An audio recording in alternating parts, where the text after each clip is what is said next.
Hello, everybody. It's Mark Ling here, and I've got with me a special guest. Her name is Dina. She's a happily married mother of two daughters. She used to be a real estate appraiser running her own business. She got into real estate several years ago, back in the early 2000s, flipping properties. She actually accumulated a huge set of apartments. I think it was 16 apartment unit blocks, and so forth. But the 2008 recession wiped all of that out. And then, things changed dramatically from there. And she's done a lot of other stuff too, though. She's had a profound tragedy happen to her in 2014, which caused her to go ahead and write a book and start a non-profit organization. And she spent a lot of time working in non-profits. But the issue with that is that doesn't pay you money. So you still need to be able to pay money to live and to do stuff, and even to support charities or anything that you want to do in your life. And now she is one of our beta testers of Keegan and Chris's new system, and it's been doing really well. I mean, she's only just been going at this for a matter of months, and her best day was $1,555. She's regularly doing well with this, daily profits and so forth, and is here to scale things up even further. And anyway, without further ado, I want to introduce you guys to Dina. Welcome along. Well, thank you. Well, that was quite an introduction. I appreciate it. And yes, I mean, the only thing that I would add on to that is I am the mother of three. Oh, and three, sorry. No, that's okay. But my oldest daughter did pass away. Oh, sorry. That's so yeah. So I'm sorry about that. That's connect. But I always feel weird when that space of like, how many kids do you have? And I in my heart, I know I have three. So you do. I would be exactly the same if that ever happened. Yeah. So I will just say that is the only edit I have to Mark's introduction of me. But thank you for the lovely introduction. And when you got into this whole sphere, like, of making money on the internet and so forth, what made you go, you know what, I want to give this YouTube thing a try? Like, I think I can do this. I can make video ads. I can set up these kind of landing pages and just give this a go. Like, I can do this. I can do this. So I didn't think I could do this just like right out of the gates. For me, it was a progression. So Mark just shared with you that we started a nonprofit, and we started the nonprofit very grassroots, which means that we were doing it all our own. Every step of it we were doing, and that included all of the social media, that included the back office, the website. And so I was immersed in this world that I had never been immersed in before. And I started learning a lot that maybe for other people might be super easy, and for me it wasn't. But I did it. And so I kind of had this can-do attitude to get it done. Mothers, like, what do they say? Like, necessity is the mother of invention. So for me, the necessity was to do it with a very little budget. And that meant me doing it. So for the last 7 years, I've been very much in the internet and trying to figure out how to do all of these different aspects of it. And what I got to see was there was a lot of, there was a lot of opportunity, but I tried to use a lot that was out there for our own benefit, for the nonprofit first, as a consumer, if that makes sense. So I was on the other side as a consumer, and I was buying the courses, and I was, to figure out how to build the website, for example, I was buying the course to figure out how to do that, to figure out other aspects of how to accomplish something within the nonprofit. I was doing that. I was hiring freelancers to create our logo, and on and on and on, right? So as I got immersed into this relationship with creation through the internet, my bandwidth of understanding grew, Mark. And so that evolved over time. So that's an important part to answer Mark's question. Is it didn't happen overnight. I didn't want to all of a sudden be some, digital nomad that would, take on Yeah. the internet.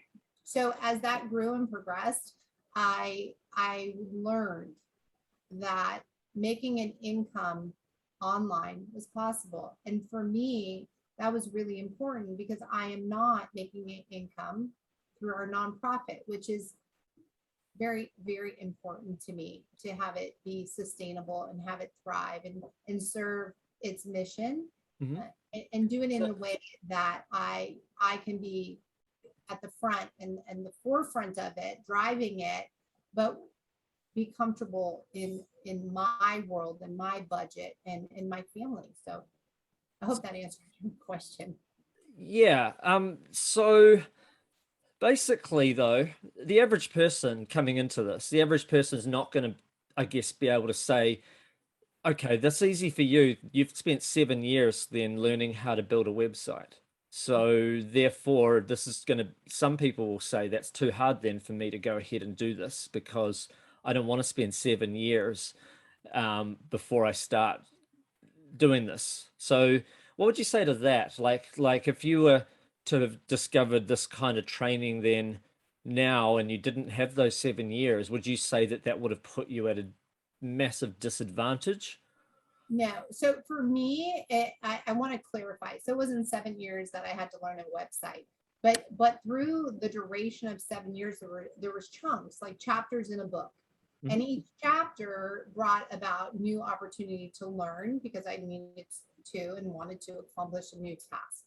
So I had certain things that I wanted to do. So I might be different than the people out there, but I think at the heart of your question is people who really want to be able to make an income online through the internet. Is it that difficult? So no. And remember, I am the person who, I don't come to this with all the degrees in science, or knowing how to code or whatever one might think, but I just wanted to be able to have a sustainable income. And so the things that I learned, that really is just my evolution to get to where I am today. When people listen to you and I talking today, they're going to have an evolution to get to where they are today. But it doesn't mean that where they are today, they have to have this great, story behind it of 7 years. And I don't want to make it seem that way. It's just my story. Because I get what you're saying. I mean, the fact is though, when you were part of the beta testing group, you've had a lot less than what these students, if they decide to either join the program or take part in one of the free workshops or something, you're getting less because you didn't have the templates that they get. Like they get over a dozen websites already created for them that they can press a button, install it, change the words around, and immediately start promoting an offer without having to learn any of the tech that you actually got to learn that in the beta testing. But the new students, they don't actually have to learn all of that. So that's kind of handy for them. But also, I guess from your perspective, it wasn't that hard anyway. Even if you did have to learn it, I guess it was quite doable, right? Like there's nothing in this model that is rocket science. Correct. I would agree with that. So there's three main phases, right? You're writing an ad and getting it created and online. You've got building a landing page that will convert to sales, or not convert to sales, convert clicks through to the affiliate offer. Now, the main engine of this whole thing is the affiliate offer, and yet you're not having to create that because that is some millionaire out there has gone and made a great program or offer or supplement or something. They're paying anywhere from 70% commissions all the way up to 90%, depending on what type of product it is. So they've got their funnel sorted out. You just have to find a way to get the right people watching your ad and then get them through to the offer. Is that correct? That's correct. Okay. And how did you find then? I mean, the hardest part for a lot of people, they'll be thinking, okay, you're running video ads. I think they're about 90 seconds long, 60 to 90 seconds. Correct me if I'm wrong. And how do people Well, how long will that take? How long does it take you to make a video ad? Bearing in mind, I guess, that you're not on camera, right? You don't use your real voice, or you do use your real voice? You don't use a I, robot voice? for me, I've done both, but Okay, you've done both. Yep. Yep. So robot voice or your real voice. But for some people, they may do just one or the other, but Yeah. totally. Okay. How long does it take you to put together a video, considering you're not on camera, and you haven't even written a script yet? So like, I'm just interested in knowing, how long does it take to write the script? How long does it take to get the video then made after that? So first part of your question is, how long does it take to write the script? Not long. I would say within 45 minutes to an hour at the most. And then for me, I do multiple videos because I like to test videos against videos. So, once you get the main video, the other videos are very easy to create off of the first video. So, but to answer your question about how long, so maybe 2 to 3 hours it takes me to do that core video. That's really interesting to hear. Different people tell me different lengths of time, and I think it's going to be different for different people. I never hear longer than 4 hours, and I pretty much don't hear longer than about 20 minutes. I get the odd person say 20 minutes. I'm like, wow, you must be super fast at this. But that's because you use AI software. It's artificial intelligence, right? You insert your script, and then what does it do from there once you insert your script? So with the AI software that I have used, you insert your script and it creates the screens to match up with your script. And then if you want to change those out because you want to get a different feeling, you can. I'm a super creative person. So with Mark's question about how long it takes me, because I'm more creative, I have a vision in my head of what I want it to look like. So that maybe is why it might take me a little longer. So when you say it creates screens, you mean it pulls in like stock footage, correct? Like it's, for instance, if you were to say in your script, I'll just make up something. I'll just make up something here. This powerful formula, this powerful all-natural formula helps regrow damaged hair follicles. I'll just make that up. So if you put that in there, then the software will automatically grab somebody who's losing hair and maybe scratching their head like that, and might put that and then they may put that as the background while that is being said, and it'll put the subtitles, right? It'll do something like that. So something that can go with the text, and then you might go, it's not quite the vision I had for that. I might go looking at their 3 million plus stock images and videos and see if there's something a bit better. And then you might drag and drop it out and put a different background in there. Or you might go, actually, no, that's perfect. That's great. I'll look at the next scene and see what it's done for me there. Correct. Okay. And when it comes to using your own voice or an artificial voice, either way, is that very time consuming to just get the voice part sorted? No, it's not. Okay, great. So you find it very straightforward then to go ahead and do those things, and you're obviously doing pretty well. And I'm guessing that you've got plans to try and scale things further and higher. What has it meant to you to be able to achieve the success, and how confident are you that you're going to be able to take things a lot further in the future? Okay, so two-part question. I'm really excited about the success piece of it because it is what I want, right? I shared that in the beginning. So anytime any human being is achieving what they have set out to achieve, it's a good thing, and we're very happy. And then as far as like scaling my business, I am the kind of person where I've been very realistic about my goals. I know if I was making $100,000 in America and I was having taxes taken out and all the things taken out of my paycheck, I know that will get me a net of $6,400 a month. Hmm. So for me, that equals a little over $200 a day. So I know that's a bare minimum goal for me.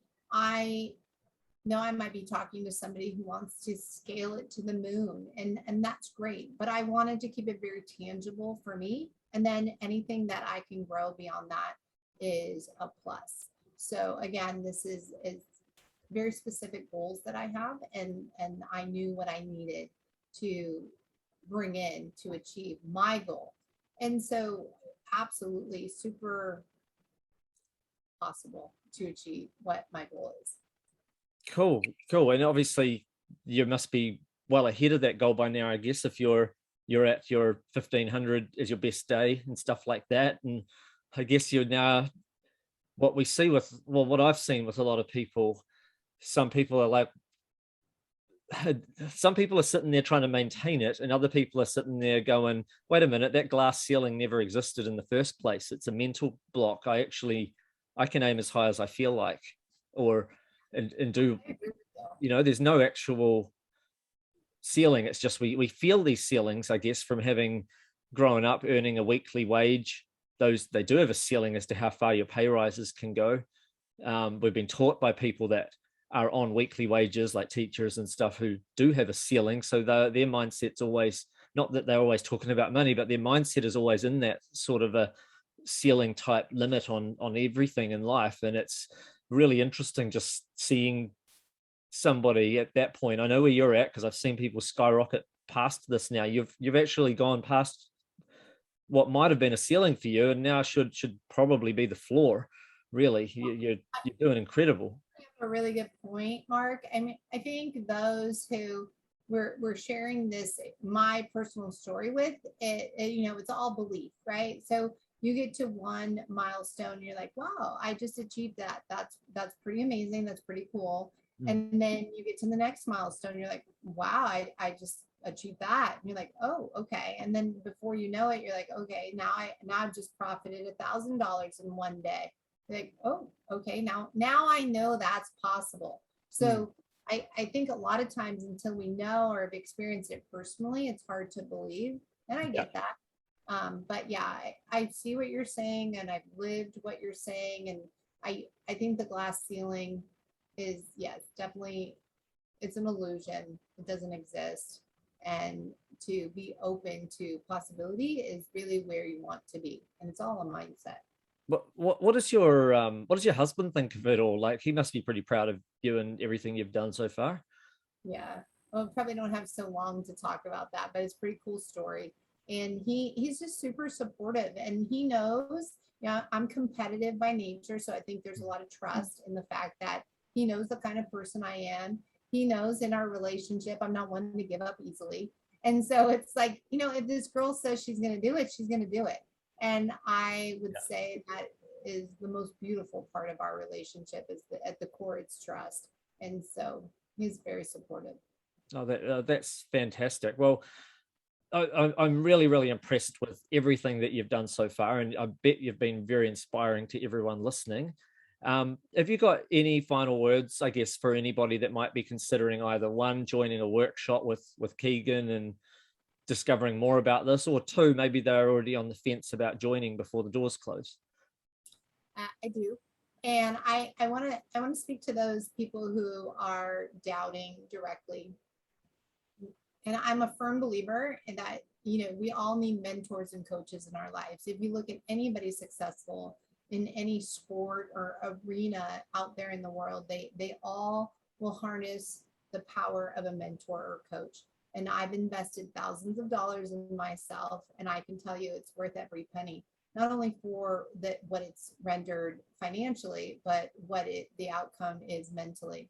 And you will never lose when you invest in yourself. So I really want to have that be my parting message to you all, and that this program is viable. It works. You have to put in the work. It's not, a lot of times people will buy something and think it's going to be given to them. I have worked also to make this successful.